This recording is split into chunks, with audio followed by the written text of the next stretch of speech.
Esse é um dos grandes erros que as pessoas cometem no começo. Elas já querem pular várias etapas da carreira pra... eu quero ser promovido, quero virar chefe, quero virar líder, quero virar gerente, mas calma lá, você ainda nem fez o básico, nem fez o feijão com arroz. Importante que você entregue. Tem as pessoas que são os carregadores de piano, mas você tem que mostrar que você tá entregando isso. Ele trabalha na CIT, uma das maiores consultorias de TI, de IA generativa do Brasil e, quiçá, do mundo também, né? Muita gente fala, a inteligência artificial vai me substituir.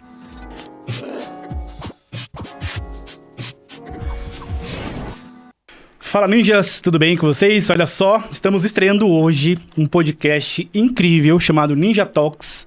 Então você é muito bem-vindo, muito bem-vinda. Prestem muita atenção, porque daqui em diante sua carreira pode e vai dar uma alavancada gigantesca com a nossa ajuda, tá? Nesse podcast aqui, estamos criando aqui para vocês.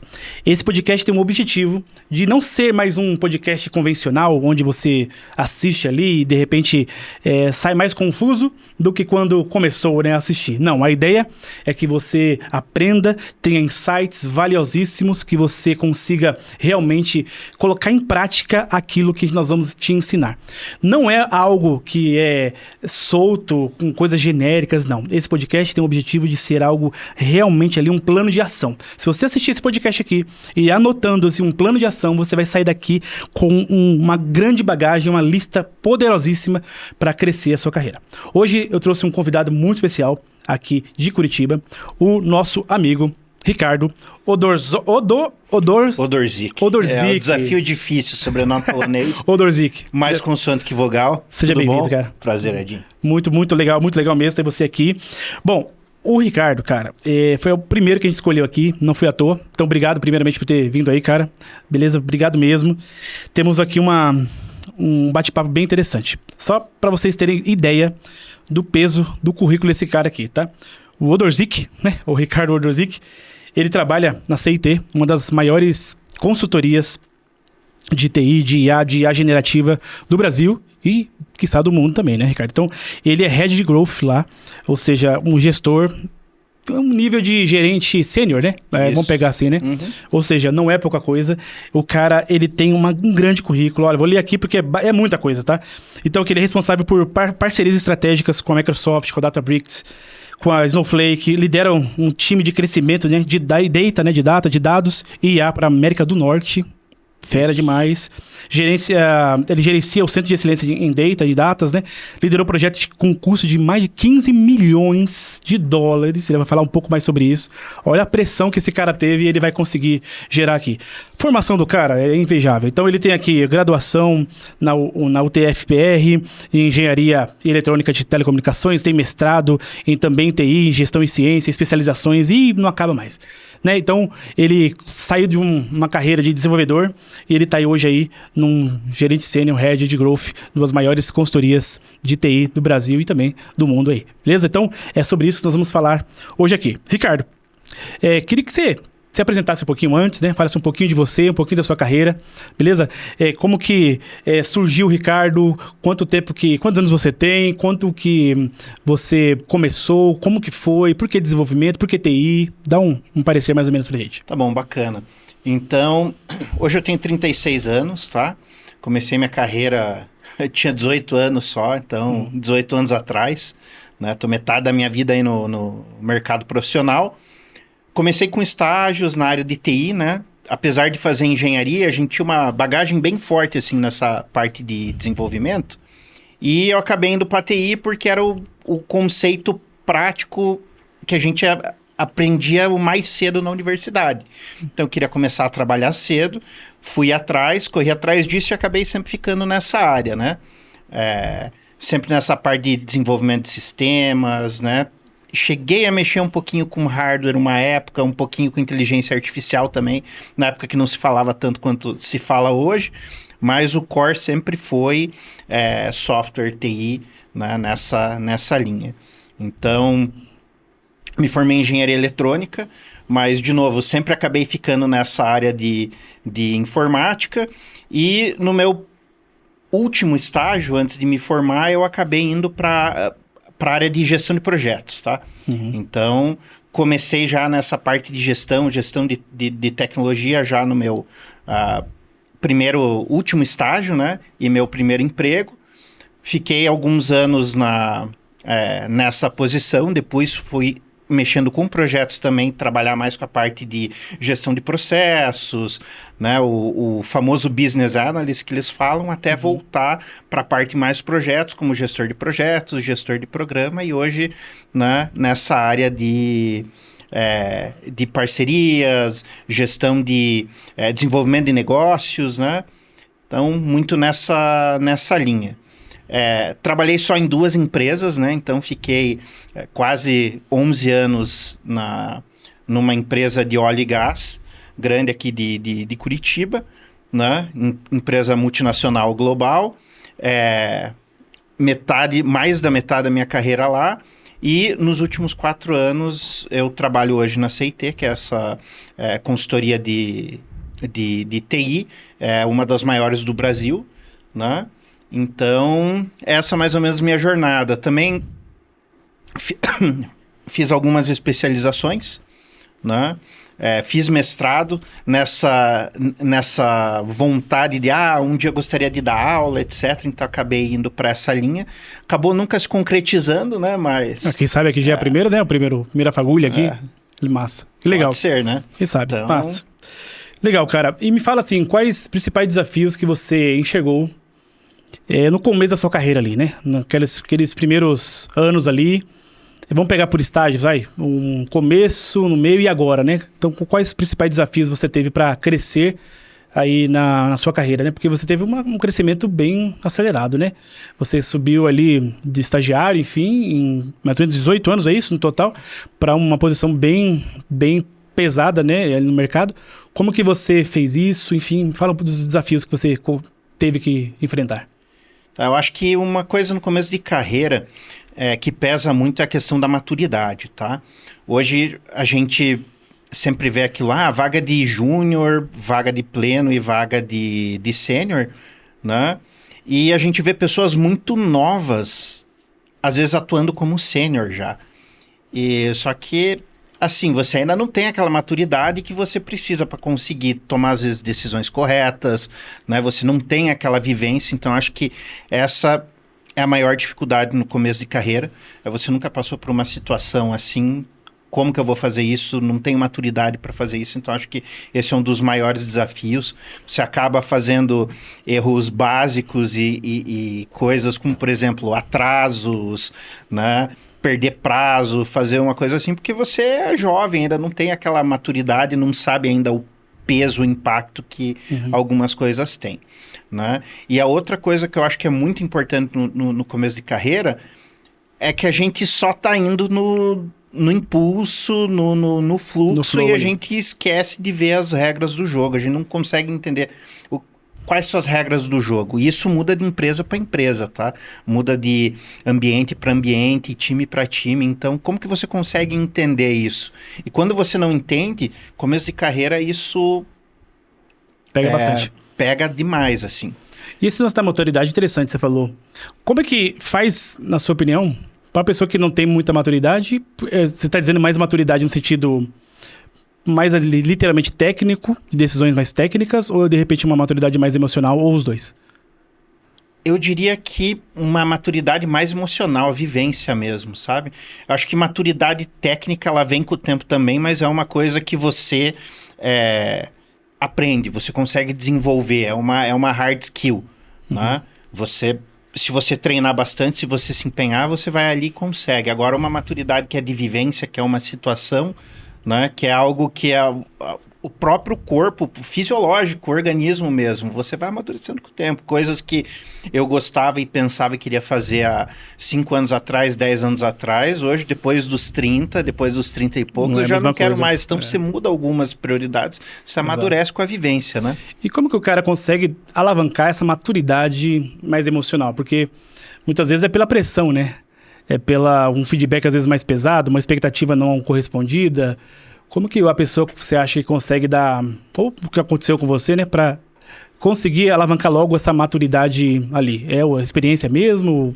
Levando porrada e ali? O que você acha? Acho que tem que dar tempo ao tempo, né? Eu acho que esse é um dos grandes erros que as pessoas cometem no começo. Elas já querem pular várias etapas da carreira para...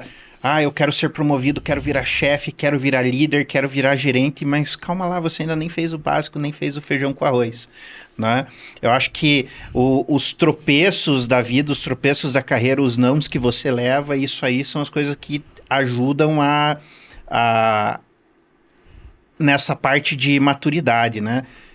Uma coisa que eu sempre converso, né, com vários colegas. Tem pessoas que se deram super bem na vida e tiveram um crescimento acelerado, e no primeiro não que elas levam, na primeira situação ruim, elas desmoronam, assim, acaba. Isso é muito comum, né? E eu vejo as pessoas de maior sucesso que eu conheço são as pessoas que sempre se ferraram um monte no começo de carreira, carregaram muito piano, fizeram muita coisa, não foram reconhecidas, tomaram um não, acabaram não ganhando o aumento que mereciam. E aí, quando essas pessoas começam a ser reconhecidas, você dá muito mais valor e daí tá ali essa maturidade. Então, eu acho que as coisas que dão errado, que não acontecem exatamente como que você quer, são as coisas que te ajudam a amadurecer e a crescer na carreira também, né? Te ajudam a ver as coisas de uma maneira melhor, ter uma maturidade emocional melhor, aceitar as coisas, né? Exato. Boa. Cara, uma coisa que você falou é interessante, quero puxar esse gancho, que inclusive no nosso podcast aqui a ideia é muito sobre isso também. Você trouxe um termo, né, que é muito usado no mundo corporativo. A pessoa que está carregando o piano, né? Ou seja, aquela pessoa que está executando, que está fazendo a coisa acontecer, e muitas vezes ela não é reconhecida, né? Então, quanto hoje em dia tem, né, aqueles profissionais pavão, né, que chama, né? Que tem aquele rabo, aquelas asas maravilhosas, nem asa acho que é um rabo mesmo, né? Uhum. Ali e tal, mas na hora do vamos ver mesmo, não é aquela coisa, né? Então, o que você diria, cara, sobre esse profissional que a gente chama aqui de executor invisível? Ou seja, aquele cara que está realmente carregando o piano, mas ele não é reconhecido, porque isso tem a ver com maturidade também que você está falando, né? Porque o cara que está executando e o outro leva a promoção, isso mexe também com a maturidade, até o emocional dele também, não é? O que você me diz sobre isso? Eu acho que essa é uma situação muito complicada, tá? Porque mexe muito com o teu emocional e você não sabe como agir, como fazer. E muitas vezes você acaba mudando de time, mudando de empresa, sem saber lidar com aquela situação, né? Então, acho que essa é uma questão da maturidade. As pessoas tendem a fugir do problema para não encarar isso. Mas como que você encara e resolve esse problema, tá? Das várias conversas que eu tive com mentores, com amigos, etc., você tem que entregar, é importante que você entregue. Tem as pessoas que são os carregadores de piano, mas você tem que mostrar que você está entregando isso, né? Você tem que conseguir mostrar isso. Então tem aquele exemplo das galinhas que botam ovo e cacarejam, Exato. né? Quando a galinha bota um ovo, ela cacareja para mostrar que botou o ovo, né? Então é essa ação que você tem que fazer quando você entrega alguma coisa. Tem galinha que cacareja e não bota o ovo e acaba levando os créditos por isso, né? E tem galinha que bota o ovo e não cacareja, então ninguém vai saber que você botou o ovo, ninguém vai saber que você entregou.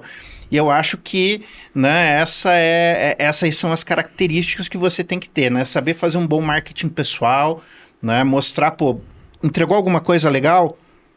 Cacareja, né? Mostra que você fez. Óbvio que tem a maneira de fazer isso. Tem pessoa que cacareja exageradamente, gera desconforto, né? Mas eu acho que isso vem o tempo, é tentativa e erro, né? Legal. Outra coisa que eu acho muito importante é gestão de expectativa, que hoje em dia, né, muitas pessoas elas querem ser reconhecidas, elas querem entregar, mas elas nunca alinham, beleza, o que é esperado de mim, né? Para qualquer área, eu sou da área de tecnologia, mas para uma pessoa do RH, uma pessoa de administração, até mesmo outras áreas que tenham essa relação hierárquica. O que é esperado de você, né? Qual que é a expectativa que você seta? Porque se você não seta a expectativa, às vezes você está fazendo muito mais do que você deveria estar fazendo, né? E o seu gestor ou a sua gestora, eles não vão conseguir enxergar isso, não vão ver isso e achar que você está fazendo só o que você tinha que estar fazendo. Legal. Né? Então, acho que essa é uma coisa muito importante. Fazer essa expectativa e renovar isso tempos em tempos. Pedir feedback, mostrar, né? Por que às vezes outra pessoa foi promovida e não eu? Né? Como que está o teu marketing pessoal? O quanto que está a gestão de expectativa? Legal, né? legal. Acho que essa questão da cacarejar, né? Ali, maneiras, etc. Sabe o que eu percebo conversando com diversos alunos, né? Aqui do nosso ecossistema, do Grupo Ninja, Ninja do Excel, enfim, Ninja Skills. A gente percebe o seguinte. O que você tem a dizer sobre isso? A pessoa acaba não cacarejando, né? Não fazendo esse marketing pessoal, porque fica aquela impressão de que está se mostrando. De que tá... Porque tem aquela pressão dos colegas também, né? Não só com o gestor. Então você está ali num grupo de colegas que são pares seus, né? Aí qualquer movimento um pouquinho a mais que acaba fazendo, ele tem medo do julgamento até dos próprios colegas. De, tá se mostrando demais, sabe assim? Então existe essa pressão. Então esse cacarejar, a maneira correta, e até batendo com o nosso podcast aqui, sei lá, se você dá algumas dicas práticas para o cara conseguir, né, ter maneiras específicas de cacarejar, quais seriam assim? Sem ficar com essa pressão toda de se sentir... Que as pessoas se sentem culpadas, sabe? As pessoas se sentem culpadas de não falar sobre o seu trabalho. Eu acho que algumas coisas legais, né? Tem pessoas que conseguem fazer isso de maneira natural, tem pessoas que não conseguem tanto. Então, né, tem as reuniões de one-on-one com o seu chefe, né, com a pessoa que cuida da sua carreira. Então, sempre que você tiver isso, né, uma recomendação legal é você anotar, você levar as coisas que você está fazendo, você levar uma pauta para essa conversa. Eu acho que é importante você conseguir conduzir isso. Isso mostra uma maturidade, né, que você consegue trazer essa condução, que você não chega despreparado. E você traz ali os temas, o que você está fazendo, o que você entregou, o que você não entregou, diretamente pro seu chefe, para a pessoa que precisa ter essa visibilidade. Né? É muito legal você, no dia a dia, você conseguir falar sobre os problemas que você está enfrentando ou não, às vezes num café, né? No mundo da TI, a gente tem as dailies, que a gente chama, que são reuniões de 15, 30 minutos para trazer ali o status, né, da gestão ágil e tal. Então, você traz ali o que você fez ontem, o que você vai fazer hoje, e se você tem alguma dificuldade. Então, é sempre legal trazer as coisas, não entrar mudo e sair calado, você explorar um pouquinho mais. Eu acho que quando as pessoas trazem e entram no detalhe, isso ajuda a mostrar aos outros que você está fazendo, né? Acho que não é uma receita de bolo, como que eu faço isso exatamente, é mais o você falar, é você trazer a visibilidade, né? Algumas pessoas acham que, o cara tá se achando, o cara quis trazer, então como que você traz de uma maneira humilde, né? Então acho que essa é uma coisa que você tem que fazer, mas também não pode ter medo, né? Vamos achar que eu tô me achando. Se acharem isso, você toma um feedback, né? E eu acredito muito nessa cultura de feedback, né? Onde você tem que sempre perguntar não só para os seus gestores, mas para as pessoas da tua volta, né? Me passa um feedback, etc. Então, acho que essas coisas, você sempre falando, você sempre se posicionando, se trazendo alguma coisa, você está ajudando a mostrar que você cacarejou. Tem alguma ideia específica? Não quer cacarejar para o time como um todo? Dá visibilidade para a pessoa que é responsável. Interessante. Acho que isso é um dos caminhos mais seguros de se fazer isso, né? Boa dica, boa dica. Interessante. O que a gente costuma dizer também, até pegando esse gancho que você trouxe, né, de anotar, trazer uma pauta, que acontece muitas vezes em one-on-ones, que o liderado ele vai para a reunião só esperando o que vem de lá, né? Ele não vai para ele levar a pauta, né? Então, isso é bem legal que você falou. Ou seja, você vai para um one-on-one, você já vai preparado. Lista aqui, nos último mês, últimos 30 dias. Gestor, o que eu fiz aqui, tá? Eu fiz isso, o resultado foi esse. Eu fiz isso, o resultado foi esse. Eu fiz isso, o resultado foi esse.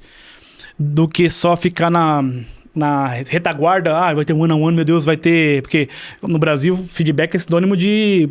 aquela comida, né, que você vai levar, né? Então aí você tá dizendo muito dessa parte também, né? De fazer essa pauta e esfregar ali, né? Entre aspas, esfregar na cara do gestor. Porque quando eu falo esfregar, no sentido de... Porque tem gestor que não vê, né? porque também você não mostra. Então, é isso que você tá querendo dizer, né? Nessa linha, né? De trazer Sim, e a importância dos números também, né? Não precisa ser super estruturado, tá? Eu acho que o importante é você trazer dificuldades, levantar a mão, pedir ajuda, fazer essas coisas é bem importante. E aí, o que acontece? Em one-on-one, tem muita gente que espera que o one-on-one seja puxado pelo gestor e não deveria ser assim, porque é o teu momento, né? Então, um bom one-on-one, o que é? Quando o gestor quase não fala, é quando ele escuta. Tem muitos gestores que não fazem isso, tá? Não tem o costume, ou gostam de falar. Eu, muitas vezes, que tenho essa consciência, acabo falando mais do que escutando, né? Então, é uma coisa muito que o liderado precisa trazer. Porque se a pessoa não fala nada, se a pessoa não tem esse costume, o gestor já é alguém que vai ter essa postura de liderança e puxar e não deixar aquele silêncio constrangedor. E às vezes você perde a tua oportunidade de falar alguma coisa, né? Eu acho que o importante é trazer, falar, não ter vergonha. Não precisa ser de uma forma estruturada. Eu sinto que a estrutura ajuda, né? Principalmente quando você é novo num time, não conhece o gestor, não tem isso. Isso demonstra bastante maturidade, uma postura legal. Mas, de novo, é se posicionar e mostrar, né? Legal. Bom demais. Ó, você que tá acompanhando a gente aqui, ó, deixa seu like, compartilhe, comente, faça sua pergunta que de repente no próximo podcast ali, o Ricardo ou nas redes sociais ele pode responder também. Então, compartilhe ajudando a gente aí a levar esse podcast para mais pessoas. Espero que você esteja gostando. Eu estou adorando o papo aqui, tem muitos aprendizados, tá? Até aqui. Então você pode continuar seguindo a gente aí. Se inscreva no canal, enfim, em todas as redes que você estiver ouvindo isso aqui, beleza? Ricardo, vamos lá, mais uma perguntinha aqui para você, dentro desse âmbito ali, né, que é essa questão de os puxa-sacos. Tem muito puxa-saco em todo canto, né? Cara, é realmente possível crescer na carreira sem puxa-saco, sem realmente ter que ficar ali, né, cara, fazendo aquela politicagem? Claro, uma pessoa ser política, né, saber lidar em um ambiente é até uma habilidade, né? Mas não é a politicagem. Como é possível realmente, cara, crescer sem puxar o saco assim, né? Ó, tema polêmico esse, né? Eu acho que é super possível, né? E assim, como gestor, como numa posição de liderança, a gente percebe quem tá puxando o saco, quem quer falar aquilo que a gente quer ouvir, né? E quem é aquela pessoa que, às vezes, outras pessoas falam, tá puxando o saco, mas a pessoa não tá fazendo isso com aquela intenção, né? Sempre tem pessoas que acabam não desenvolvendo tanto na carreira porque ficam com vergonha de fazer alguma coisa com que os outros vão julgar que é o puxar o saco. Exato. Né? E é engraçado que você falou, desculpa te interromper. O gestor sabe quando tá puxando o saco, cara. Sabe. Então você quer puxar saco, ele sabe, cara. Não é achando que não sabe, que ele sabe, né? E tem gestor que gosta, tá? Exato, né? Tem gestor que gosta, eu acho que isso é bem polêmico falar, porque tem pessoas que apreciam isso, né? Eu acho que muitas vezes pode ser um diferencial, dependendo da pessoa que está ali na carreira de liderança, mas no fim das contas, né? O que o gestor se importa? Ele quer saber se você consegue entregar, se você vai fazer a vida dele mais fácil, se você vai conseguir atingir, né, os objetivos que ele precisa, né? Às vezes, acaba coincidindo que o puxa-saco encaixa nessas características, né? Às vezes ele vai ser promovido porque puxou o saco. Pode ser que sim, muitas vezes isso acontece. Mas eu acho que o que as pessoas têm que fazer é parar de pensar um pouco olhar para a grama do vizinho, porque a grama do vizinho é sempre mais verde, né? E pensar o que eu estou fazendo para me destacar, o que eu estou fazendo para aparecer mais, não só para o meu gestor, mas para outras pessoas que têm relevância dentro do cenário, pessoas que podem te avaliar, pessoas que têm influência dentro do teu grupo de trabalho, né? Então, como que você faz isso? E não é puxar o saco, né? Como que você identifica isso, puxa as conversas, tem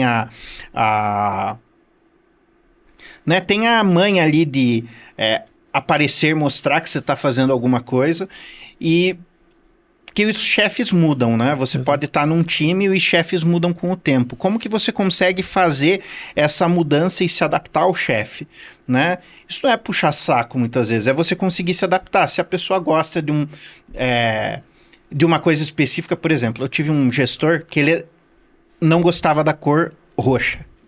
né? Não gostava de apresentação, uma coisa Interessante. boba, né? Mas Então, o logotipo da empresa não era roxo, não, né? não era roxo o logotipo da empresa. Já pensou? Então, o que acontecia? Com o tempo, você pega essa manha e, pô, eu não vou fazer a apresentação em roxo. Aí os caras, tá fazendo a apresentação do jeito que o chefe gosta, tá puxando o saco. Não, não é isso. Eu acho que é muito numa pegada de você entender como que você se adapta, né, ao seu gestor e como que você faz as coisas para fazer o trabalho mais fácil. Quando a pessoa percebe que você tem isso, ela acaba te dando mais oportunidades e acaba te levando para cima, né? Exato. Porque, como eu te falei, é igual a politicagem, né? Porque, cara, você ser político, o que é ser um político, né? No mundo corporativo, cara, é você saber jogar o jogo, né? Então, igual você falou, cara, se o meu gestor não gosta do roxo ali e eu perco ponto por isso, o que custa você não fazer isso nesse caso? E também tem a pressão do pessoal achar que qualquer coisa que você faz se destaca, você é o puxa-saco também, né? Então tem a própria inveja corporativa ali também que acaba pegando, não pega? Tem bastante isso, né? De novo, eu acho que o melhor antídoto para esse tipo de coisa é você focar no seu. Você ter a consciência tranquila que você não está fazendo isso, né? E você desenvolver. Por isso que eu digo que a gestão de expectativa é tão importante, tá? Porque aí você consegue evoluir e fazer os tratados com a pessoa que está liderando você sem ter que puxar o saco, né? Sem ter que fazer essas coisas. Então, eu acho que isso é muito importante, tá? Massa. Muito bom, muito bom, muito bom. Cara, vamos falar sobre liderança, né? Você tem oportunidade aí, né? Como é que foi liderar, como é que é liderar 50 pessoas abaixo de você, cara? Baita desafio, 50 pessoas, muita gente abaixo de você diretamente ou indireta. Como é que você faz? Qual que é a sua rotina de líder hoje? Como é que você toca esses projetos aí? Porque são projetos grandes, né? Vamos falar mais sobre isso daqui a pouco. Mas como é que é isso, cara? Como é que é liderar 50 pessoas? Hoje eu já saí um pouco da operação, né? Eu tô mais numa parte de liderança de desenvolvimento de negócios e tem um time pequeno que reporta para mim, mas é recente, tá? Tem uns 8, 9 meses.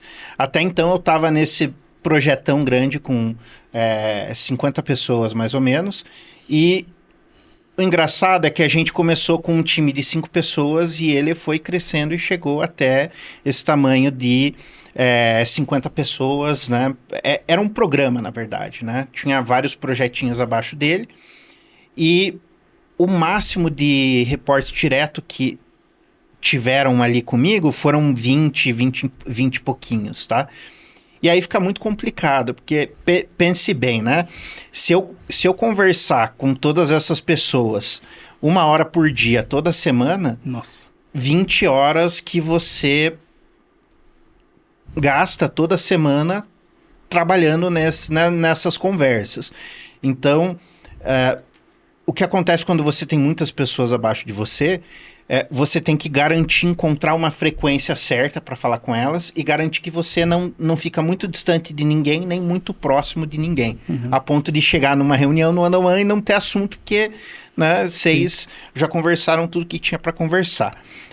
Eu acho que o muito importante quando a gente fala de liderança, a gente não consegue fazer tudo sozinho. Então, tem bastante pessoa. Então, você tem que desenvolver outros líderes para conseguir fazer esse trabalho. E aí, ao invés de trabalhar com as 50 pessoas, você passa a trabalhar com as camadas intermediárias, né? Você passa a ter 1, 2, 3 gestores ou mais que vão ajudar nesse momento. Então, você passa a fazer um papel de liderança de outros líderes, né? Para conseguir desenvolver as pessoas, né? Nossa.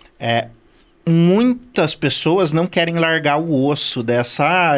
eu quero continuar fazendo isso, só que você não dá conta. Então, é uma questão de maturidade ali que você tem que ter para conseguir gerenciar um time grande, né? Eu, particularmente, gosto de fazer uma cadência com pessoas que estão um pouco mais distante do meu dia a dia de 6 semanas. Uma vez por mês acaba sendo muito, né? E uma vez a cada 2 meses acaba sendo muito pouco. Então, 6 semanas foi o número mágico que eu achei para um one-on-one com pessoas que estão um pouquinho mais afastadas do dia a dia. Para pessoas que trabalham diretamente comigo, que estão bem próximas, eu sinto que o ideal se falar pelo menos uma vez por semana, né? E se são pessoas que reportam para mim, mas estão um pouquinho mais afastadas, né? Não é uma relação direta ali do dia a dia, né? Uma vez a cada 2 semanas é um bom número, assim, para falar. Legal. Porque daí você sabe o que está acontecendo, tem um assunto. E uma coisa que eu acho que é muito importante falar é você não precisa esperar o momento do one-on-one para ir falar com o seu gestor, para ir falar com a pessoa. Se você tem um assunto, puxa antes, puxa para conversa, né? Levanta o que você quer levantar e daí vai pro one-on-one. Às vezes o one-on-one pode ser desmarcado ou, da maneira que eu falei, né? Você ter os temas, pode ser que você queira conversar outros temas e ter outras coisas, mas é muito importante levantar a mão e falar. Então, acho que para conseguir gerir um time grande, essa é uma das coisas importantes. Qual que é outra coisa importante? Delegar, né? Legal. Você conseguir passar essas tarefas para os outros sem fazer um microgerenciamento e também sem delargar, né? Faz lá e você não fica em cima e você não monitora. Então, como que você consegue medir isso? Isso é na prática, é pedindo feedback, porque o que é outra coisa que eu acho muito importante, tá? Você como líder tem que pedir o feedback para os liderados. Legal. É difícil fazer isso, mas você tem que pedir. Que daí você consegue melhorar também, né? Não é... Legal, sim, claro. Esse negócio do one que você falou é muito interessante. Antes de falar da parte da delegação, aqui no Ninja, por exemplo, a gente tem uma cultura muito forte a gente gosta de chamar de mata-mata. Como assim mata-mata? Que tem, igual você falou, tem o one-on-one que não precisa ser toda semana. E aí são, às vezes, 30 dias, 6 semanas, enfim. E às vezes aquele negocinho que não desceu bem para a pessoa, ela vai acumulando para daqui a um mês falar. Só que esse acúmulo, ele vai sendo exponencial, a ponto de chegar no one-on-one, ficar uma coisa insustentável e até uma carga emocional muito grande, de às vezes algo que poderia ser resolvido ali mais diretamente, né? Então a gente gosta muito desse mata-mata. Em que sentido? No sentido de, cara, desceu o quadrado, né? Foi um negócio que desceu um pouquinho diferente, sabe? Aquele domingo à noite você já não tá mais, né, indo ali com tanta empolgação, acordando já meio assim e tal. Tá na hora de levantar a mão ali e falar, eu sei que não é one-on-one, mas a gente precisa conversar. Tem esse ponto, etc, etc. E pra gente isso tem ajudado bastante, porque o one-on-one ele acaba não ficando aquela pressão muito grande de um desabafo. Acaba sendo um one-on-one mais de desabafo do que olhar pra frente, né? Porque o one-on-one ele é muito também sobre, cara, olhar sim para coisas boas e ruins, né? Retrospectiva, mas olhar também em perspectiva, né? Olha, cara, daqui pra frente vamos fazer assim, Y, sabe? Então, bem legal esse negócio que você falou, essa cultura de, não precisa esperar o one-on-one até lá, né? Ali, etc. Massa demais.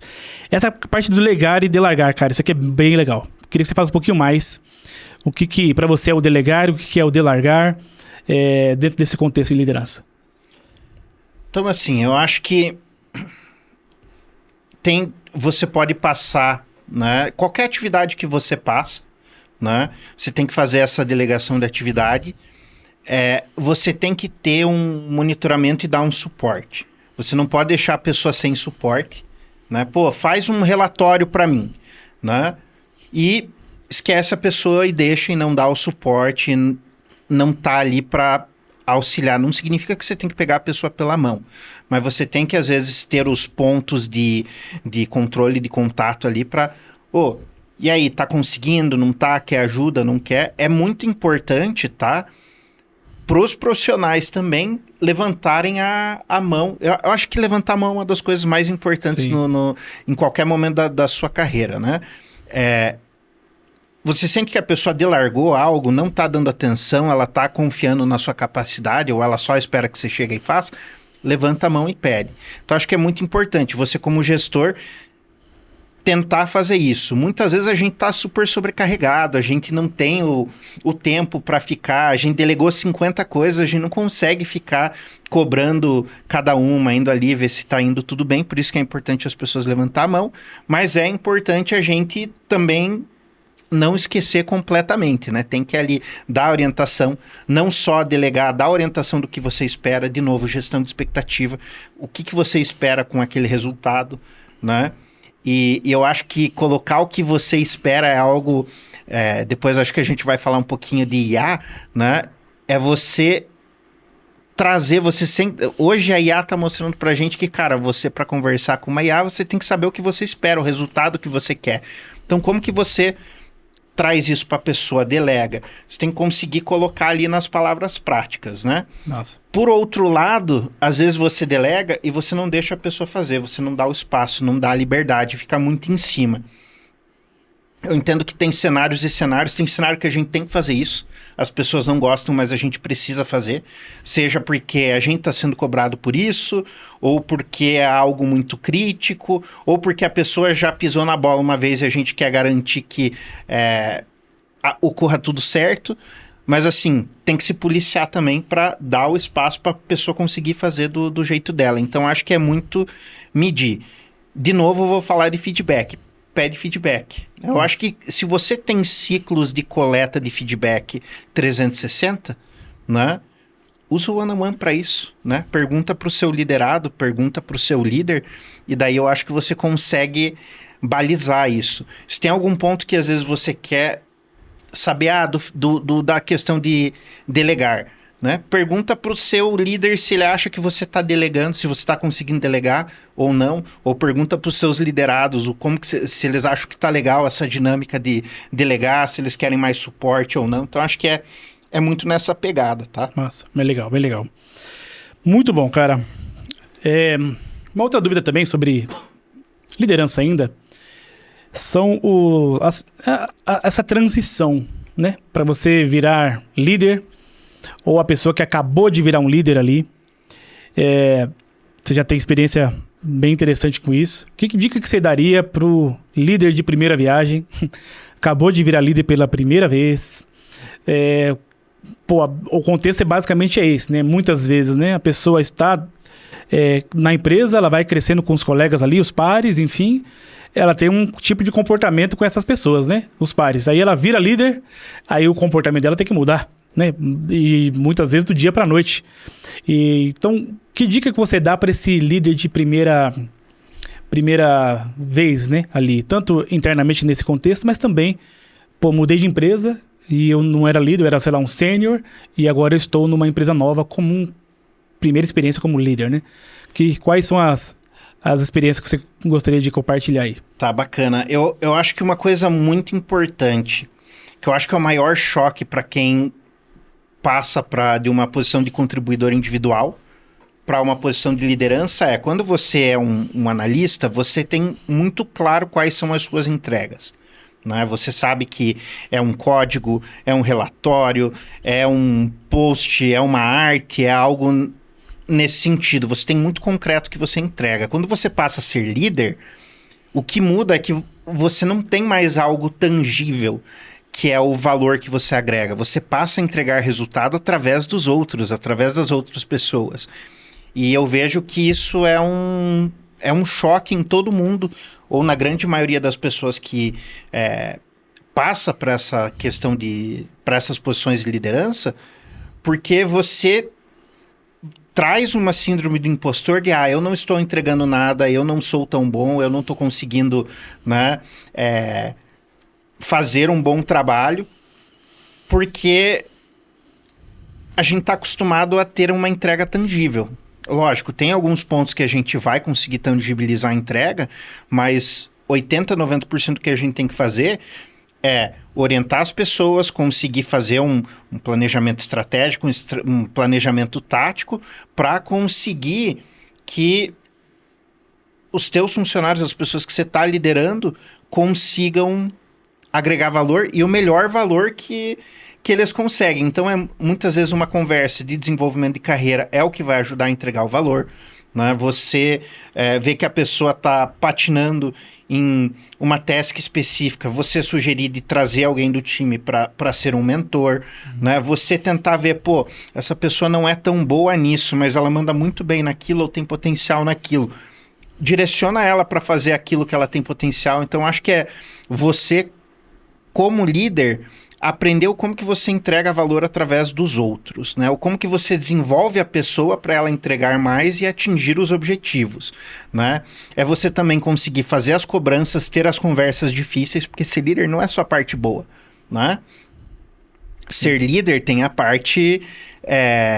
deixa eu corrigir, ser gestor, tá? Eu gosto de colocar uma linha bem tênue no que é ser líder e no que é ser Boa, gestor, gostei.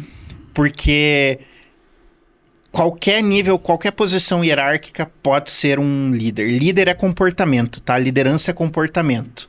Então, o estagiário pode ter um perfil de liderança. Então, voltando um pouco, essas pessoas gestoras, elas também têm que conseguir direcionar, né? Para que o resultado tangível venha a partir dos liderados, né? Então, você conseguiu desenvolver aquela pessoa para entregar algo melhor. Você teve uma conversa dura com aquela pessoa que ela tinha que mudar certos comportamentos, ela conseguiu mudar e a partir dali ela entregou, né? Então, acho que é muito nesse sentido. E as pessoas ficam com síndrome de impostor mesmo, nesse início da carreira de liderança, tá? Massa. Tem muitas pessoas que, inclusive, acabam querendo voltar para algo mais técnico, contribuidor individual, porque não conseguem lidar muito bem com essas situações, né? Boa, cara, duas coisas bem interessantes aí que você comentou. Fala um pouquinho mais, na sua visão, para o pessoal entender bem, cara, o que é um líder, o que é um gestor. Acho que essa questão ficou bem legal. E também, que muito se fala, né? Líder, gestor e chefe. Não é? Qual a diferença entre os três? Será que é a mesma coisa? Não é? Na sua cabeça, o que é? Porque tem muito que fala, né? Você é chefe, não é líder. Então, e aí você trouxe essa perspectiva em relação aqui a líder e gestor. O que você me diz? Tá, eu acho que é bem legal isso, tá? Quando a gente fala de chefe, a gente está falando da liderança formal. A pessoa que vai ter um poder sobre os outros, tá? Tem muitas pessoas que não gostam da palavra chefe. Eu, particularmente, não tenho tanto preconceito, porque eu sinto que ela não te traz o poder só do lado, eu tenho poder sobre essas pessoas. Ela traz a responsabilidade, você passa a ter deveres com o seu liderado. Qual que é o problema? Quando a gente fala chefe de forma pejorativa, é porque a pessoa acaba não fazendo os deveres dela, né? A pessoa não está ali pensando no desenvolvimento de carreira, pensando nessas coisas, que é o comprometimento que ela também deveria ter, né? Com a outra pessoa. Não é só cobrar, é fazer pelo outro também, né? Então, acho que quando a gente fala de chefe, muitas pessoas, apesar dele querer significar a liderança formal, né? As pessoas veem de maneira pejorativa, né? A pessoa que quer ter o controle. O gestor, eu já vejo que é uma posição formal, mas ela não é necessariamente uma dominância direta, né? Então, eu sou um gerente de projeto. Muitas vezes eu não vou ser o seu chefe, eu não sou responsável pela sua carreira. Eu não sou responsável pelos próximos passos, né? Eu posso te ajudar ali no dia a dia, posso fazer coaching, posso fazer várias coisas, mas eu não tenho a responsabilidade direta, né, com o seu desenvolvimento. Então,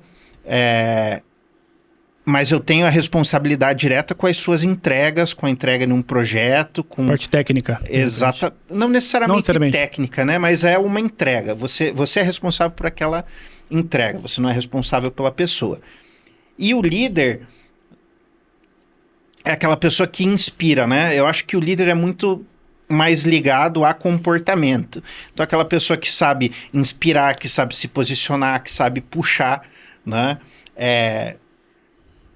Às vezes, os líderes não são necessariamente inspiradores, mas são os líderes inspiradores que a gente sempre lembra e consegue trazer de exemplos, mas é muito essa questão comportamental, né? Você é uma pessoa que tem proatividade, que consegue se comunicar bem, que tem empatia com os outros, que ela não fica parada só escutando, que ela toma uma ação. Então, acho que a liderança está nesse sentido. Se você vê que, não tem ninguém ali tomando a frente, você toma a frente. Então, é comportamental. Nossa, tá? Legal. E é um comportamento que você pode desenvolver, né? Tem para as pessoas que acontece de forma mais natural, mas tem para pessoas que você consegue fazer isso, né? Tem vários cursos que você pode fazer, tem várias pessoas trazendo material ali, internet, YouTube, etc. Então, acho que você consegue desenvolver isso através de cursos, tá? Sim. Então... Que massa. Legal demais. Você falou também sobre essa questão da síndrome do impostor, né? Explica um pouquinho mais pro pessoal o que é essa tal da síndrome do impostor e como que ela é tão corrosiva no mundo, tanto no mundo profissional, corporativo, mas também até no nível pessoal também, né? Fala um pouquinho mais sobre isso. Quando que essa síndrome veio para você? Em que momento da sua carreira você já teve isso? Pelo que você comentou aqui, né? Você já teve isso e todos nós estamos sujeitos a ter isso. Então você que não sabe o que é síndrome do impostor, isso é muito importante. Cara, é algo realmente forte. O Ricardo vai falar um pouquinho mais sobre isso aqui. Tá, eu acho que é bem legal trazer esse ponto. A síndrome do impostor é muito quando você... ela está muito ligada à falta de autoestima. É quando você é uma pessoa competente, entrega, você faz o teu feijão com arroz. Às vezes você entrega até mais. É uma das pessoas mais competentes do time, mas você acha que você é a mosca do cocô do cavalo bandido, né? Então você sente que você não é nada, né? E na verdade você é uma pessoa super competente, tá? N motivos para isso acontecer, muitas vezes tá muito ligado a essa questão de falta de autoestima, né? E muitas vezes o teu gestor acha que você é uma pessoa muito boa, muito competente, te fala isso, mas você não absorve, você não consegue...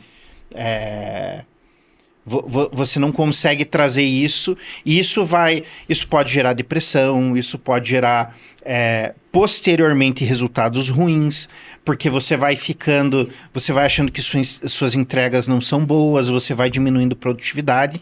Então, eu acho que isso é muito perigoso e muito corrosivo, né? Como que você consegue fazer isso? Sempre pegando feedback, né?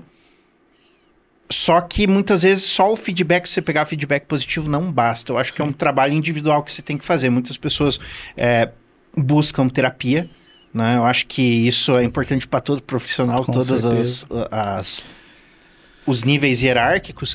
Só que o mais importante de falar isso é que ele não acontece só uma vez na tua carreira. Ele pode ir, voltar, você pode ter a síndrome do impostor em qualquer momento. Que é quando você se sente um impostor ali, né? Literalmente, né? Então, como se... Já aconteceu isso comigo em várias frentes também, cara. Tanto na carreira quanto no mundo empresarial, né? Eu tenho uma empresa deve ter 11 anos agora, 2025. Então, a síndrome do impostor, ela é basicamente assim, você se acha um impostor ali, né? Então, você, cara, eu sou muito bom nisso, mas de repente você começa a desacreditar de você. Você começa a olhar e falar, cara, eu não sou capaz, cara, de uma coisa que eu tô fazendo há 10 anos aqui, ou de uma coisa que eu sempre fui muito bem. E aí, por diversas questões, tanto externas quanto internas, você começa a desacreditar de você, né? Então, essa é a síndrome do impostor, né? E é muito importante você ficar ligado nisso e buscar ajuda e conversar, né? Porque isso atrapalha demais, assim. Quando que aconteceu na sua carreira, de maneira específica, que você teve essa síndrome do impostor e como que você saiu disso na prática? Ó, a gente é muita gente, né? Mas sempre quando eu mudo para uma posição nova e eu tô aprendendo, e às vezes eu ainda não tô lá ainda, não consegui chegar, né, a entregar às vezes o que eu esperava, quando eu não tô entregando os resultados que eu esperava, eu fico, tô mandando mal, acho que não sou tão bom assim. A gente sempre tem que lembrar, né? A grama do vizinho é sempre mais verde. Então, quando você tem, às vezes, outros pares que estão fazendo coisas parecidas, você começa a olhar para o lado e tipo, essa pessoa manda muito melhor que eu, ela está entregando muito mais, está fazendo aquilo. E às vezes não é necessariamente verdade. Então, quando você começa a se comparar, né, com outras pessoas ou um parâmetro que você tem dentro do seu imaginário, né, no meu caso... uma situação quando eu assumi vários times. E eu tava super sobrecarregado e não tava dando conta de algumas coisas, estava deixando alguns pratinhos caírem. E eu falava, pô, não sou competente, não tô conseguindo fazer isso. Deixei um prato cair, deixei 2 pratos caírem. E na verdade não é isso. Tipo, o pessoal olha de fora, cara, como é que você tá conseguindo fazer tanta coisa e deixou só 2 pratos caírem? Então acho que é muito uma questão da minha experiência quando eu peguei cenários novos e quando eu tinha uma expectativa de entregar mais ou de não falhar em algumas coisas que eu acabava falhando, né? Essas foram as situações onde eu passei por isso. Interessante, cara. E não é só um cenário, eu acho que ao longo da carreira, desde estagiário lá atrás até hoje, às vezes vem essa questão. A diferença é que hoje eu tenho uma visão clara. Pô, não, peraí, segura, conversa com alguém. Por isso que é muito importante ter um mentor ou ter uma pessoa com quem você pode ter essas conversas francas para pegar o feedback. Opa, pera lá, não, tô mandando mal mesmo, então vamos corrigir, ou então não, é coisa da minha cabeça. Segue o barco, né? Interessante, cara. Tive experiências também, como eu falei aqui, algumas que eu lembro perfeitamente, é quando você... E geralmente a síndrome do impostor vem quando você tá perto de um grande desafio. Quando você tá perto de pelo menos na minha experiência, né? Perto do próximo nível. Você começa a se questionar se realmente se aquele momento você vai dar conta ou não. Só que uma coisa que você até comentou, né, sobre terapia, muita gente, especialmente no Brasil, ainda tem muito preconceito com essa questão de terapia. Terapia para doido, né? É uma besteira, porque eu mesmo faço sessões desde 2018, 19, né? Então tem vários anos aí, 6, 7 anos que eu faço. E uma das coisas mais interessantes é que você tem semanalmente, agora eu faço quinzenal, um lugar para ir, um lugar seguro para ir e soltar todas as suas preocupações, e você sai de lá extremamente mais leve. E uma coisa que eu aprendi em terapia, essa questão do síndrome do impostor, é uma coisa muito fácil e simples, mas muito poderosa, cara. É que, cara, começa a listar tudo que você fez até ali. Sabe? Quais foram as suas conquistas até ali. Você começa a listar de forma até detalhada. Olha, consegui passar em primeiro lugar na faculdade X. Consegui esse emprego, nem todo mundo tem.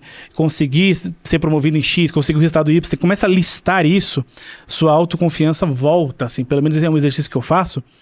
E funciona bastante assim pra mim, sabe? Uma coisa prática aqui. Pra você, né, lidar com essa síndrome do impostor. Além de tudo isso que você comentou, que é super importante ter mentores, enfim, né? Então isso é bem prático. E lembrar, trazer a consciência. A grama do vizinho, a gente sempre acha que a grama do vizinho é mais verde. Exato. Né? Interessante. E não é você focar em você. Eu acho que esse é o maior erro que as pessoas cometem, não só em início de carreira, é você deixar de focar em você e ficar muito preocupado com o que os outros estão fazendo, etc. Foca no seu, faz a tua parte, né? Faz o teu melhor e você consegue... Que daí sim você consegue evoluir, né? E acreditar em você. Muito bom. Legal, cara. Indo agora um pouco assim mais... Então, sei lá, uma parte mais técnica. Vamos falar um pouco sobre IA, inteligência artificial. Pô, cara, você lidera, né? Está ali no front de grandes projetos de tecnologia. Com certeza envolve IA também. Queria saber um pouco de você nesse sentido, né? Para onde que nós estamos indo em relação à IA?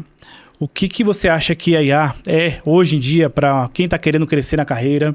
Seja na parte de TI ou não TI também. É só uma moda mesmo? É um negócio que vai acabar daqui a pouco ou não? Como que o profissional consegue, né, lidar com essa questão da inteligência artificial? O que você me diz? Tá bacana. Eu acho que esse é um dos pontos mais importantes hoje em dia, né?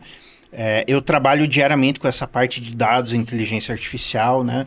A minha parte de desenvolvimento de negócios é ligado a isso, a projetos de dados e IA, e a gente vê que a procura tá muito grande. Só que IA não é uma coisa que surgiu 2 anos atrás só com o ChatGPT da vida, todas essas ferramentas, né? A IA tá aí há muitos anos já se desenvolvendo. Não necessariamente a IA generativa, né, que são esses geradores de texto, de linguagem natural, né, mas outras maneiras de você conseguir fazer a máquina pensar e tomar decisões, de trazer informações. Então a IA está aí há muitos anos evoluindo e acho que a gente chegou num estágio de ficção científica, né? Que a gente jamais imaginou que a gente ia conseguir conversar com uma máquina, né? Muita gente fala, pô, a inteligência artificial vai me substituir, vou perder meu emprego, todo mundo vai ficar sem emprego. E eu acho que uma das coisas importantes para trazer para a conversa é que isso não é necessariamente verdade. Pelo menos não ainda. A gente não está ainda no Exterminador do Futuro, Skynet, e o pessoal que, né, a inteligência artificial domina e consegue tomar todas as decisões. O que vai acontecer? A ideia é trazer eficiência. Então, todas essas tarefas que você faz, que é muito apertar botão, que são coisas que você não precisa pensar muito para fazer, ela vai conseguir te substituir. Coisas que precisam de um senso crítico, a IA ela pode te substituir ou não, mas você sempre vai precisar do humano. O que eu vejo que é a tendência, tá? Primeiro você tem que estar se preparando para usar todas as ferramentas de IA que surgem. Se você não reserva um tempo da tua semana para fuçar em ferramenta de IA, lançaram uma nova, lançaram um negócio que faz infográfico, lançaram um negócio que faz vídeo, lançaram um negócio que faz código. Vai lá, fuça, aprende a usar, vê como que você aplica isso no seu dia a dia. Ah, mas eu sou um gestor, isso aí, como que eu vou usar isso? É isso que você tem que começar a pensar, o como que eu vou usar. E não é simplesmente só chegar e usar, escreva um e-mail para mim para tal coisa. Esse tipo de ação, que você pede para ela fazer sem o senso crítico, esse tipo de ação vai ser substituído. Então você tem que tomar cuidado, você tem que usar isso como uma ferramenta, não como um substituto do trabalho que você deveria estar fazendo. Interage, faça interações com a IA, tenta criar alguma coisa. Você tem que fazer um PowerPoint, aprende a colocar ali os prompts, a fazer os prompts corretamente, né? Lembra que eu falei um pouco antes aqui na conversa que você tem que aprender a se expressar, o que você está pedindo, o que você quer pedir. Isso vai te ajudar a melhorar não só a tua interação com a IA, mas com as próprias pessoas que estão à sua volta. Então é você se preparar para usar como ferramentas, né? Você trazer isso para aumentar a sua senioridade. Então, o que eu vejo que é a tendência, tá? Um analista júnior, ele, no futuro, provavelmente ele vai fazer as atribuições que hoje estão com o analista sênior, só que através da IA.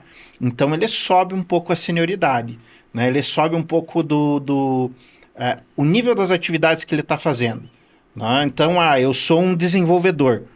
Você vai passar, em vez de ser um desenvolvedor júnior, a IA vai fazer o código e você vai passar a ser um líder técnico que vai fazer a revisão do código, que vai fazer a especificação. É igual a Microsoft fala, né? É como se fosse literalmente um copiloto, né?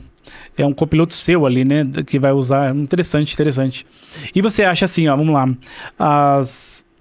Olhando assim para o seu dia a dia lá, inclusive, né? Se fosse citar assim, de fato, a IA é uma onda que vai realmente passar ou não? Ou é algo que... em que nível qual a escala de urgência que esse profissional deveria colocar a aquisição dessa nova habilidade? Estou chamando de habilidade porque, querendo ou não, acaba sendo uma coisa de hard skill também, né? Em qual escala você colocaria? Eu acho que é uma das coisas mais importantes. Ela ainda pode estar um pouco desacelerada, mas quando virar a chave, vai vir tudo de uma vez. Qual que é a tendência? Vai só crescer o uso da IA. E hoje em dia, o maior desafio pelas empresas é que as empresas ainda não sabem direito qual é para que isso vai servir. Elas enxergam o potencial, mas elas ainda estão aprendendo, estão nesse processo aí, né? Tá engatinhando. Como que isso vai me ajudar? A gente tem... Eles não estão conseguindo nem enxergar tudo que eles conseguem fazer. Eles veem o potencial, mas eles não conseguem ver onde que eles vão chegar. Por isso que é importante você, como indivíduo, e começar a aplicar isso. Como que eu posso usar isso para mim no meu dia a dia? E vai começar cada vez a aumentar mais. Vir códigos que às vezes substituem as coisas mais básicas. Exato. Né? Mas acho que uma das skills mais importantes é a comunicação escrita. tá? Para você conseguir descrever exatamente o que você quer, né? Isso, além de te ajudar na tua carreira da parte de comunicação com as outras pessoas, isso consegue eu consigo obter os resultados que eu quero com a inteligência artificial. Escrevendo, né? Eu costumo dizer que a IA, para mim, inclusive, melhorou até minha forma de comunicação com os seres humanos. Por quê? Para você escrever um prompt bem detalhado, por exemplo, você vai lá no Cloud AI, por exemplo, para criar um artefato, ou seja, como se fosse um sistema ali dentro do próprio Cloud AI, que é uma ótima IA, inclusive. Cara, você precisa ser muito detalhista no seu prompt. Claro que tem técnicas para isso, tem modelos para isso, mas você precisa ser ultra detalhista, porque isso vai fazer com que a IA entenda de fato aquilo que você está querendo. E aí, quando você vai pro dia a dia de conversar com uma pessoa, até um WhatsApp, até uma coisa... peraí. Deixa eu deixar bem detalhado como se eu estivesse fazendo um prompt, né, para a pessoa, porque a IA entendendo, o ser humano vai entender. Claro que depende do ser humano, mas vai entender também. Então, até isso a IA ajuda, né? Até a gente chegar, obviamente, em futuros ali em relação à AGI, né? A inteligência artificial geral, que aí é outra história, outro papo, né? Mas até isso ajuda também, né? Então, você precisa criar um prompt cada vez mais detalhado e isso ajuda até na skill de comunicação também, né? Exato. E essa skill de criar prompt, de entender como que você usa as coisas no dia a dia, é isso que eu vejo que é o diferencial. Tem muita gente que não tá... Eu diria que 70%, 80% das pessoas não estão explorando o uso da IA no dia a dia. Massa. Tá? Mas aí na prática, vamos lá. Se o cara sair daqui agora, qual ferramenta você acha que ele deveria aprender agora? No caso, literalmente, então é um Cloud AI, um Chat GPT mesmo, um Copilot... Para ele sair daqui, beleza, já entendi que isso aqui é uma das prioridades. Qual o passo a passo ali que você daria para ele tá, vamos seguir? Lá. Eu acho que uma coisa bem legal que eles precisam fazer é primeiro se informar, né? Então tem várias newsletters e comunicações que o pessoal traz de lançamentos. O que está rolando é você entender o que está... Coisas não técnicas, tá? Uhum. Coisas mais de negócio, você entender o que está sendo lançado, o que está acontecendo, o que não está. E muitas vezes nessas comunicações vem exemplos de ferramenta que você pode usar, vem algumas coisas. Então você pesquisar nessas newsletters, você ir atrás de vídeo, quais são ferramentas legais de IA que você pode usar. Você começar a explorar o que o pessoal tem usado, o que o pessoal tem falado, né? Para ver o que te traz, né? Esses dias eu estava fazendo isso e eu descobri uma aplicação bem legal, que é o Napkin AI, que ele gera infográfico. Então, eu como gestor preciso fazer uma apresentação. Tava batendo a cabeça para tentar achar. Eu falei, quer saber? Eu vou tentar usar isso. Já tinha visto uns dias, fui lá, muito legal. E tá de graça ainda, né? Pelo que eu vi. E tá de graça ainda. Nossa. Então, e tem várias, entendeu? Tava vendo, tem uma até, inclusive, que era o Career Advisor GPT, alguma coisa assim, que é para ele te ajuda a fazer currículo e dar dicas de carreira, te dá o momento que você tá. Então, tem várias ferramentas que você pode pegar e explorar. Acho que o básico é você dominar o GPT, né? GPT, Cloud, Grok, Menos, tem várias ferramentas ali que você consegue fazer e ver nas coisas do dia a dia para como você usa, né? Não entendi, um negócio bem legal que eu tento fazer com a minha filha, né? Ela tá com uma dúvida, alguma coisa numa questão, eu falo, abre o chat GPT, né? Eu expliquei para ela não entendeu. Ela tem quantos anos? Ela tem 11 anos. Tem 11 anos. Né? Massa. A minha tem 10 e já usa também. Então é assim, vai lá e não pede a resposta para a pergunta. Massa. Pede para a ferramenta te explicar como chegar na resposta sem te dar a resposta. E ajuda, né? Então, como que você consegue usar isso no dia a dia? Né? Eu quero criar um texto. Você não precisa, às vezes, ficar se quebrando. Faz um texto, joga na ferramenta e vai fazendo iteração até melhorar, para ela não ficar um texto 100% gerado pela ferramenta, né? Mas para você conseguir fazer isso. Então, eu acho que GPT, Claude, Grok, acho que indiferente de qual for. É você aplicar e você pesquisar, tá? Tem várias outras ferramentas legais. Para quem é da parte de código e da parte de produto, teve uma que eu vi esses dias que é o Lovable, que ele faz... você pede... é o vibe coding que eles estão falando, né? Que você faz desenvolvimento de código... Através de prompt, né? Pedindo prompt, e daí, pedi lá, gere para mim uma interface parecida com a do Spotify, por exemplo. E ele gera o código ali na hora para você conseguir usar e adaptar. Então, é você explorar essas coisas para fazer protótipo, né? Para quem é mais da área de produto, para fazer as próprias de arte, né? Que tem a geração de imagem. Eu acho que pessoal que é da área de marketing, poxa, você consegue ter insight muito mais rápido. E para quem tem a skill, às vezes, de edição, fazer essas coisas... Quantas semanas você não ganha? Você já trouxe a ideia ali e você consegue fazer isso. O problema tem muitas pessoas que pegam e falam, eu não vou usar a ferramenta, eu vou fazer do zero, né? Usa a ferramenta, não precisa fazer do zero. Eu acho que é bom, muitas vezes, você saber fazer do zero, você praticar isso, etc.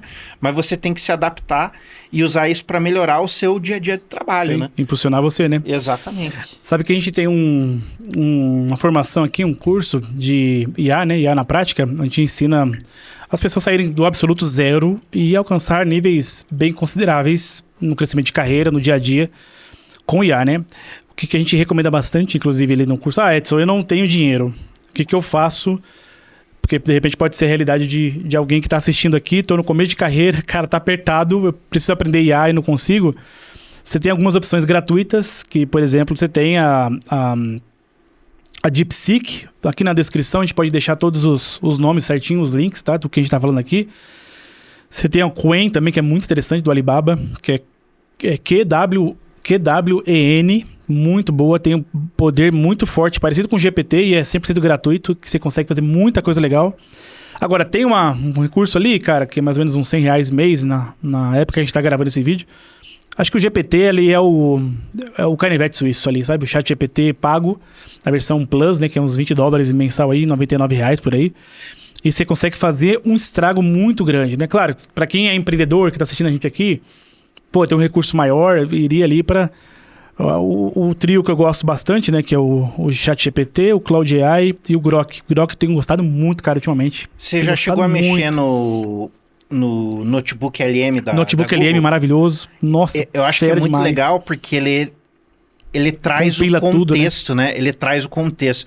Uma das dificuldades da IA hoje é que ela é uma ferramenta probabilística, né? Então, se você não traz o contexto sempre, ela às vezes se perde, alucina. Sim. Então, o notebook LM é bem legal. Cara. Muito bom também. Eu não sei se nesse caso até aqui ele tá pago, não acho que não sei se ele tá gratuito ou tá vinculado com o Gemini, enfim, mas procura aí, Notebook LM, muito, muito interessante também.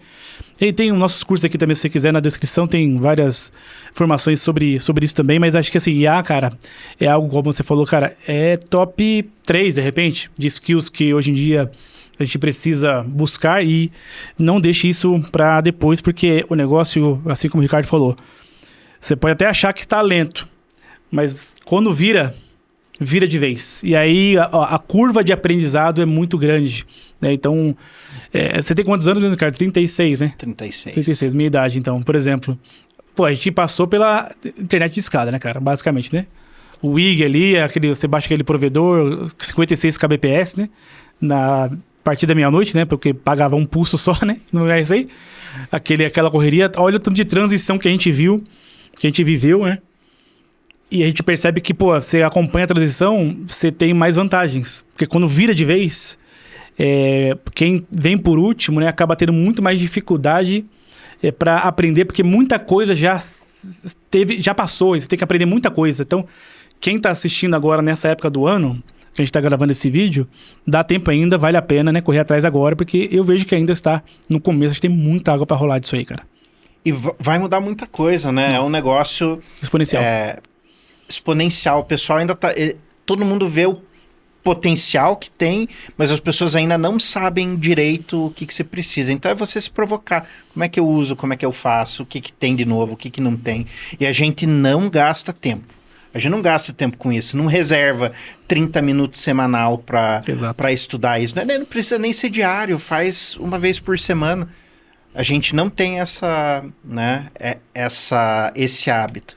Né? E falando de carreira, eu acho que isso é uma das coisas mais importantes, né? Não só para IA, mas você guardar um tempo para você estudar, você se dedicar, né? Tem até uma técnica que eu acho bem legal, que eu tento aplicar, que é leia uma página ou um artigo rápido todo dia, que daí você... Não é muita coisa, se você tem dificuldade, mas você gasta 15 minutos, meia hora, e se você ler uma página por dia, num ano você... Leu muita coisa. Você leu um livro e meio de gestão. Exato. Né? Muito interessante. Legal. Ricardo, indo pro final aqui, cara, tá muito legal esse bate-papo. Muito bom mesmo. Vamos fazer outra rodada aí, tá? Em breve. Já fica o convite aqui já, inclusive. Maravilha. Cara, perguntas rápidas aqui. Aqui realmente são perguntas mais bate-pronto, tá? Qual foi o seu maior erro como líder até hoje na sua carreira? Eu acho que tem alguns, tá? Não, o maior de todos, você fala, cara, X. Eu acho difícil de elencar um maior. Mas eu acho que os maiores erros que a gente faz é não dar oportunidade para as pessoas certas. Então tem várias pessoas que dar oportunidades para as pessoas erradas. Entendi. Né? Alocação de recursos, tá. Massa. Não necessariamente alocação de recursos, mas uma atividade, tal pessoa seria perfeita, ou uma promoção, e às vezes você perdeu o timing, não consegue, teve que tomar uma decisão rápida e acabou tomando uma decisão errada. Os maiores erros são com relação a pessoas, tá? Massa. Legal. Uma competência que você subestimou por anos e hoje você fala, cara, se eu tivesse adquirido isso antes, eu teria avançado ainda mais. Gestão de expectativa. Gestão de expectativa. Para mim, é a coisa mais importante. É uma coisa que quando você é mais jovem, você não faz.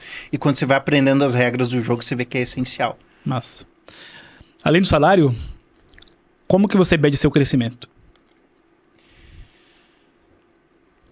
Eu acho que salário é uma coisa relativa, tá? Eu acho que não é necessariamente os aumentos que você ganha que medem o quanto você tá crescendo como pessoa. Eu acho que é as pessoas que você impacta, eu acho que é o tipo de atividade que você faz e o quanto que você recebe de reconhecimento. Particularmente, eu meço se eu estou crescendo ou não pelos reconhecimentos, pelas coisas que eu estou conseguindo atingir, pela exposição que eu estou tendo, tá? Eu acho que essa é uma das coisas principais que eu meço o meu crescimento na carreira. Salário é importante, mas o problema é que quando a gente começa a pensar nisso como fórmula de crescimento, a gente sempre quer mais. Quando a gente chega num salário, a gente já começa a pensar em outro. E fica isso fica insustentável com o tempo, porque uma hora você vai chegar num salário super grande e chegou lá, e aí, beleza, o que eu tô fazendo? Então, para mim, particularmente, eu acho que não é nem certo, nem errado, mas a maneira que eu faço é ver o quanto eu tô sendo reconhecido, o quanto eu tô gerando impacto, o quanto de resultado eu tô trazendo. Legal. Né? Maior acerto que você teve na sua carreira? Ter feito engenharia. Por quê? Eu acho que uma das coisas legais que traz isso é o pensamento lógico, que ajuda a gente a raciocinar rápido. Tá? Muitas vezes eu vejo que esse raciocínio lógico, mesmo que você vá para uma área de artes, uma área de marketing, algo que não tem nada a ver com exatas, você está sempre acelerado. Então eu acho que para mim foi um acerto. Né? Legal, cara. Última pergunta que eu faço aqui para você. Qual conselho você daria, né, para esse profissional, né, que é o executor invisível, né, que a gente estava falando bastante aqui, ou seja, aquele profissional que está ali no dia a dia, marcando ponto, carregando o piano, entregando tudo que pode, mas ainda ele está, de uma certa maneira, invisível, né? Ele ainda não conseguiu deslanchar, mas ele está, de repente, até numa síndrome de impostor, enfim, etc. Qual é a mensagem que você dá, qual o conselho que você dá para esse profissional? Algo prático que ele, escutando esse podcast, ele sai daqui já, sei exatamente o que fazer, uma coisa prática. Qual o conselho que você dá para esse cara? Definir onde ele quer chegar, né? Qual é o caminho que ele vê no longo prazo. Isso muda com o tempo, né? E focar no hoje. Beleza, eu quero chegar lá. Esquece um pouco o futuro e foca no hoje. O que você tem que fazer hoje para conseguir chegar lá eventualmente? E fazer as coisas que estão à tua mão. Criar o feijão com arroz, fazer essas coisas, né? definir essas habilidades e não querer dar um passo maior que a perna. Saber onde você quer chegar e revisitar isso com o tempo. Pô, mudou onde eu quero chegar. Beleza, o que, que eu tenho que fazer hoje, o que, que eu tenho que entregar hoje para eventualmente chegar lá. Educação contínua, né? Fazer isso de ler um pouquinho todo dia, estudar. Se conseguir fazer diariamente, melhor ainda, mas pelo menos um tempo na semana para você estar se atualizando, conseguir evoluir e ter um alinhamento. Eu acho que alinhamento com a sua pessoa gestora, né? Com o seu chefe, no caso, é para cá que eu tenho que ir. O que, que eu preciso fazer para chegar lá? Acho que jogar transparência, tá? Jogar preto no branco. Como que eu estou hoje, o que, que eu preciso fazer para chegar lá?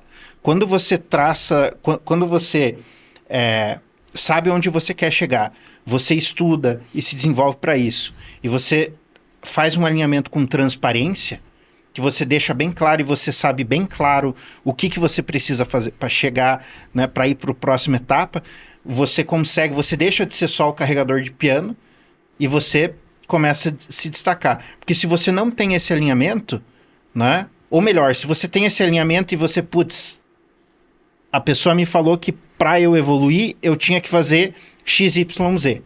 Eu não estou conseguindo fazer Z bem, ou não estou fazendo Z, então você já entende, pô, beleza. Já sei que provavelmente não vou ser promovido, eu não vou conseguir chegar lá, mas o que eu tenho que fazer para conseguir fazer Z? Então é ter isso transparente e buscar atrás, né? Então essa clareza para seguir um plano bem claro ali de tudo que tá, né? E proatividade, tá? Proatividade eu acho que é uma das coisas mais importantes. Tudo que a gente falou aqui é importante, mas é que proatividade é uma coisa que é sempre muito bem-vinda, né? Facilita muito a vida do gestor, né? Como que você consegue fazer a vida do seu chefe mais fácil? Essa também é questionamentos assim que você tem que fazer. Pô, o que eu tenho que mudar? Então, acho que de uma maneira geral é isso, de um ponto prático, né? Essas 5, 6 coisas ali que eu falei. Legal, cara.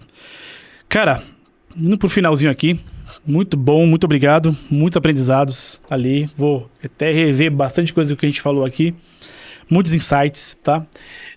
Deixa a sua mensagem final aí, cara, suas redes, onde a gente acha você, enfim, LinkedIn, Instagram, o e-mail, enfim, aquilo que você quiser, né? Para quem quiser entrar em contato aí com o Ricardo de repente, ele vai falar aqui, mas os dados também estão aqui na descrição, né? E fala sobre você, Ricardo, vende seu peixe aí, se for o caso. Ah, maravilha, eu acho que a ideia, quem quiser entrar em contato, trocar ideia, meu LinkedIn é Ricardo Dorzik, né? Tá ali. Só quem quiser trocar uma ideia, manda um DM e a gente conversa aí. Legal. Acho que é isso. Tô aberto aí pra... Maravilha, maravilha.